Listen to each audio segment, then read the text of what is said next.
हेमंत सोरेन होश में आओ, होश में आओ, होश में आओ। हेमंत सोरेन होश में आओ, होश में आओ, होश में आओ। हमारी नौकरी वापस करो, वापस करो, वापस करो। हमारी नौकरी वापस करो, वापस करो, वापस करो। नमस्कार, आप देख रहे हैं फर्स्ट झारखंड और मैं हूं आपके साथ आकांक्षा। आप मेरे पीछे जो ये टेंट देख रहे हैं ये कोई आम टेंट नहीं है। आपको बता दें कि विधानसभा के पीछे ही ये टेंट लगाया गया है, जहां पर जो महिलाएं आपको नजर आ रही हैं यह वही पोषण सखी है जो बीते 24 दिनों से लगातार यहाँ पर धरना प्रदर्शन कर रही है विधानसभा के सामने राज्य सरकार के खिलाफ। बता दें कि इन सभी को बर्खास्त कर दिया गया है इनके पद से। इनका कहना है कि राज्य सरकार जो है वो जिम्मा लेने को तैयार ही नहीं है। इनकी जो राज्य सरकार है उनके तरफ से ये कहा गया है कि केंद्र सरकार ने इन्हें जो खुजली का पाउडर होता है वो राज्य सरकार के सिर पे इन्हें एक तरह से छोड़ दिया है या राज्य सरकार के सिर पे पल्ले झाड़ दिया है। और कहीं ना कहीं राज्य सरकार जो है इन्हें वो अपनी समस्या मान रही है और इनसे पल्ला झाड़ती हुई नजर आ रही है। तो आइए इन्हीं से जुड़ते हैं और जानते हैं कि क्या है मामला, अब तक का क्या अपडेट है। मैडम, अभी तक तो कुछ ऐसा फैसला नहीं आया है। आप तो जान रहे हैं कि आज 24वां दिन हम लोग को चल रहा है और सत्र भी खत्म होने वाली है, लेकिन हम लोग फिर भी हार नहीं माने हैं। हम लोग यहाँ तक है ये भी कि हम लोग अगर यहाँ समाप्त होती है सत्र तो हम लोग राजभवन तक भी हम लोग धरना पर बैठने वाले हैं अनिश्चितकालीन के लिए। जब तक हमारी सरकार मांगे नहीं पूरी करते हैं तब तक हम लोग डटे रहेंगे। कल सदन खत्म होने वाला है, ऐसे में आपको क्या लगता है कि सरकार आपकी मांगों को मानेगी या नहीं मानेगी? मैडम, हम लोग तो लगातार सरकार के ऊपर भरोसा करते ही आए हैं और एक उम्मीद जब बोला जाता है ना कि बी पॉजिटिव, तो थोड़ा सा हम लोग सोचे हैं कि कुछ अगर लास्ट है तो कुछ ऐसा हो, लेकिन भगवान जाने कि वो क्या करेंगे, लेकिन उम्मीद है कि कुछ फैसला होगा। बता दें कि 24 दिन हो गए हैं, इसके बावजूद भी ये अभी भी उम्मीद में। एक बात बताइए कि 24 दिन हो गए, इतने दिन में कौन कौन आपसे मिल रहा है, पक्ष विपक्ष, कोई भी नेता मंत्री?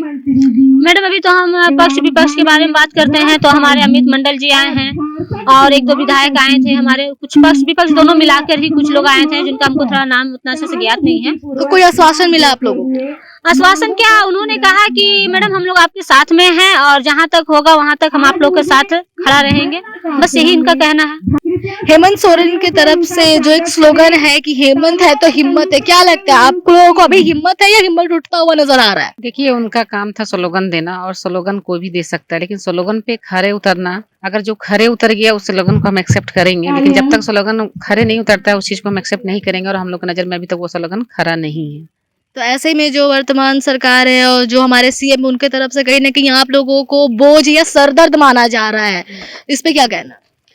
देखिए, ये तो बहुत ही गलत सोच है कि वो हम लोगों को बोझ समझे जा रहे हैं, क्योंकि झारखंड वासियों से ही वो सीएम बने हैं। हम लोग झारखंड के नागरिक हैं और अगर हमारे जो राज्य के राजा है वो हम लोगों को बोझ समझते हैं झारखंड के नागरिक को, तो ये कहीं ना कहीं उनके लिए नेगेटिव है। क्योंकि कल हो के हम लोग झारखंड नागरिक, वक्त सबका आता है, समय उनका भी आया था, अब उनका समय, अब हम लोग का समय आ रहा है, तो हम लोग भी जब वो बोझ समझ रहे हैं तो हम लोग के लिए भी वो बोझ होंगे आगे चलकर। तो क्या लगता है कि सीएम की तरफ से ऐसा नेगेटिव बयान आने के बाद आने वाले चुनाव में आप लोगों की तरफ से भी कोई एक्शन लिया जाएगा? बिल्कुल लिया जाएगा, बिल्कुल लिया जाएगा, क्योंकि यहाँ इतनी सारी औरतें रोड पर हैं। ये कहीं ना कहीं दुख का विषय है। अगर राज्य की नारियां रोड पर है तो सारा श्रेय राज्य को जाता है, राज्य के जो हमारे मंत्री जी हैं उनको जाता है। तो हम लोग भी नेगेटिव मतलब रखे हैं कि अगर हम लोगों का विनाश हो रहा है तो उनका भी विनाश होना चाहिए। आप तस्वीरों में साफ तौर पे देख सकते हैं कि ये जो महिलाएं हैं इनके सांसद छोटे बच्चे भी है और कहीं ना कहीं इसके बावजूद जो वर्तमान सरकार है वो इनको लेकर कुछ भी नहीं सोच रही है, ना ही इनके हित में कोई फैसला ले रही है। तो जो यहाँ छोटे बच्चे हैं उनको लेकर यहाँ आने में क्या समस्या होती है, क्या क्या दिक्कतें होती है? हाँ, बच्चे तो छोटे हैं, वो कल रात भर बारिश हुई है, बच्चे सो नहीं पाए, बच्चे की माँ भी नहीं सो पाई और प्लस यहाँ बीडो है जो 3000 में किसी प्रकार का गुजर बसर कर रही थी। देखिए, ये बीडो हमारे सामने बैठी हुई, आप इनसे जानकारी ले सकते हैं कि इनको कितनी दुख हो रहा है, कितनी आपत्तियों का फेस करना पड़ रहा है, कैसे ये घर चला रही है, ये अपनी व्यथा खुद सुना सकती है। बहुत सारी समस्या है जो हम लोग लड़ रहे हैं, आगे बढ़ रहे हैं, इस पे सरकार एक नजर देखे। हम लोग बहुत दिक्कत में है, हम विधु है, छोटा बच्चा है, उसे छोड़ के आना, लेके आना, अपने आप को चलाना बहुत दिक्कत हो रहा है। एक बार सरकार ये बहू बेटियों को देख ले बस। बता दें कि लगातार जो राज्य है या जो झारखंड है उसमें उसका जो मौसम है उसमें काफी ज्यादा बदलाव देखने को मिल रहा है। आपको हमने अपने खबर के माध्यम से बताया था कि किस तरह लगातार जो राज्य का मौसम है वो बदल गया था और लगातार बारिश होने लग गई थी। कहीं ना कहीं दिन में ही अंधेरा छा रहा था और काफी तेज हवा भी चल रही थी, जिसके बाद जो हमारा वेदर के जो मौसम विभाग है कर्मी है उनकी तरफ से ये अलर्ट जारी कर दिया गया था, येलो अलर्ट जारी किया था। इसके बावजूद जो ये पोषण महिला सखी है ये लगातार यहाँ पर अपना प्रदर्शन जारी कर रही थी, साथ में छोटे बच्चे भी थे। तो आइए जानते हैं कि छोटे बच्चों को ऐसे में क्या समस्याएं हो रही थी और इन्हें क्या क्या परेशानी झेलने को मिल रही थी। देख सकते हैं कि यहाँ पे एक छोटा बच्चा है, ये वही महिलाएं हैं जो कहीं ना कहीं राज्य के जो छोटे बच्चे उनको स्वस्थ रखने में मदद करती है और आज ऐसे वातावरण में या ऐसे माहौल में ये महिलाएं खुद प्रदर्शन कर रही है। तो क्या कुछ समस्या होती है एक छोटे बच्चे को यहाँ लेकर आने में? यही समस्या हम लोग को राज्य सरकार पहले पोषण सखी का काम दिया था और अब हम लोग का पोषण सखी का काम निरस्त कर दिया गया है। तो इसीलिए अभी सर्दी का मौसम में भी छोटा बच्चा लेकर के आए हैं, जो हम लोग का निरस्त लेटर है वही वापस कर दिया जाए। पता नहीं है तो नहीं कह सकते हैं, लेकिन हम लोग को उम्मीद है कि जरूर सुने सरकार, हम लोग का आवाज सरकार का आवाज तक जाए और उनका कानों तक पहुंचे ताकि हम लोग का निरस्त लेटर वापस कर दिया जाए।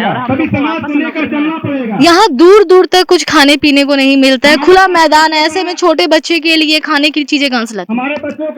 अभी तो छोटा बच्चे के लिए खाने के लिए सामान भी बहुत दूर से भी जाना पड़ता है और सामने में दुकान नहीं है, लेकिन और ऐसे ही बच्चा को रखते हैं, क्या करेंगे।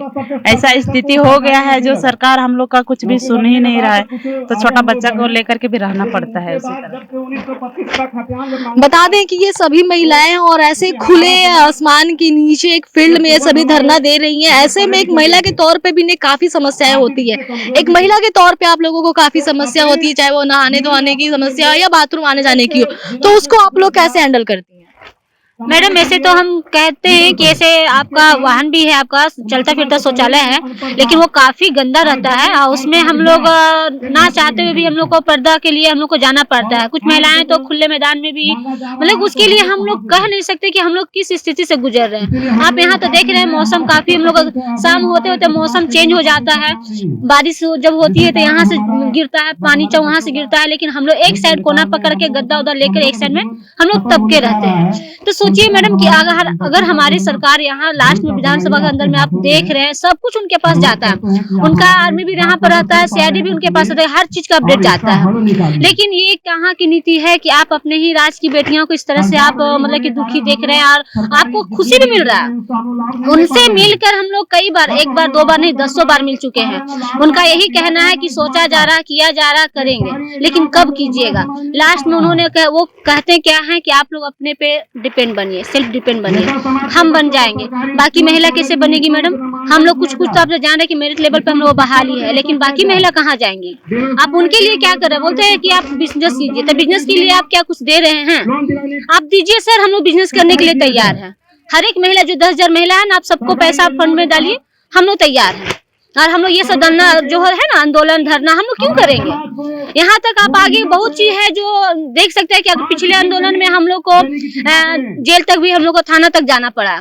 बहुत सारा चीज है जो हम लोग झेल चुके हैं मैडम, लेकिन फिर भी हम लोग हारे नहीं है। अब झेल भी रहे हैं। कुछ दिन के बाद शायद आप लोग को भी पता चल जाएगा जो हम लोग साथ होने वाला है, वो अभी हम लोग बोल भी नहीं सकते हैं, क्योंकि हम ये खुले में हम बोल रहे हैं, हम डरते नहीं है किसी से। हम लोग के पास नोटिस भी आ चुका है। नोटिस में बस यही है, हम लोग के ऊपर में धारा लगाया गया है। धारा 9 धारा है मैडम। 9 धारा में बहुत सारे ऐसी धारा हैं जो अभी हम लोग देख नहीं पाए अच्छा से। वकील हम लोग बात रखे हैं, अब देखिए हम लोग के साथ क्या होगा। और आगे भी हम कह देते हैं मैडम, हो या ना हो सकता है कि हम लोग को रिमांड में भी लिया जाए, कुछ भी हो सकता है। आपको क्या लगता है कि राज्य सरकार जो पल्ला झाड़ते हुए कहीं ना कहीं ये भी कह रही है कि केंद्र सरकार की तरफ से ये बहाली हुई थी और ये केंद्र सरकार की जिम्मेवारी है, राज्य सरकार की नहीं है, तो क्या लगता है कि वो पल्ला झाड़ रही है? बिल्कुल मैडम, ये दोनों सरकार में हम लोग बीच महिला हम लोग फंस रहे हैं। मान ली केंद्र सरकार अपने रास्ते चला रही है, राज्य सरकार अपने स्तर से चला। मान ली उन्होंने, वो तो हमेशा होता है मैडम, हर साल जो भी योजना निकालती है सरकार तो केंद्र से ही आता है। बाकी अगर बीच में एक साल चलाकर उन्होंने अगर बंद किया है तो आपकी जिम्मेवारी होती है ना, आप हमारे राज्य के राजा हो, हमने आपको वोट दिया है, इतनी सारी महिला आपको कुर्सी पे बैठा है, तो क्यों आप इस तरह से विरोध कर रहे हैं हम लोग का? हम लोग 10,000 महिला हम लोग दिखे हैं कि आप हम लोग को प्रेरित कीजिएगा, और हम लोग कहाँ सेल्फ डिपेंड बने, कहाँ काम करें? हम लोग पढ़ लिख रहे हैं किस लिए? अगर इसी तरह से योजना, अगर ठीक है योजना आप निकालते हैं ना, तो योजना में ये भी आप स्पष्ट कह दीजिए ना कि आपको इतना से इतना साल तक है। लेकिन हम लोग को ज्वाइनिंग लेटर में कोई ऐसा नहीं था। क्या था कि जी ज्वाइनिंग लेटर में 60 साल का जिक्र किया हुआ है, बिल्कुल। और उस तरह से हम लोग जितने भी हम लोग मेरिट लेवल पे बीएड ग्रेजुएशन सब करके हम लोग बैठे हुए हैं, तो बताइए 5 साल जॉब करके हम लोग कहाँ जाएंगे? उम्र भी चला गया मैडम। इसीलिए हम लोग उम्मीद लगा के रखे हैं कि सरकार अब किसी तरह से हम लोग साथ न्याय ना करे, हम लोग के साथ अच्छा राय ले और अच्छा सुविधा हम लोग को दे, ताकि हम लोग यहाँ से अच्छे से धरना प्रदर्शन खत्म करके जा सके। साफ तौर पे राज्य सरकार पे निशाना साधते हुए बताया कि राज्य सरकार ने जब इनकी बहाली की थी तो उसमें साफ साफ जो लेटर था, ऑफर लेटर था, उसमें लिखा हुआ था कि 60 साल तक काम कर सकते हैं। इसके बावजूद 5 साल के बाद इन्हें बर्खास्त कर दिया गया, इन्हें निकाल दिया गया। ये तमाम महिलाएं काफी पढ़ी लिखी है, कुछ ने बीएड कर रखा है, एमबीए किया हुआ है, बीए कर रखा है, उसके बावजूद आज इनकी हालत इतनी खराब है कि ये ना घर की है ना घाट की है। उसके बावजूद जो हेमंत सरकार है या जो हमारी राज्य सरकार है, वो इनसे पल्ला झाड़ते हुए इन्हें साफ तौर पे एक नसीहत दे रही है कि ये बिजनेस करे, पर बिजनेस करने के लिए पूंजी कहाँ से लाई, अभी भी एक बहुत बड़ा सवाल है। और इसको लेकर ये सवाल से मांग कर रही है कि अगर ऐसा है तो सवाल ही क्यों नहीं, इनकी जो सरकार ही है वो क्यों नहीं इनकी मदद करती है। आएगी तमाम अपडेट्स के लिए देखते रहिए फर्स्ट झारखंड।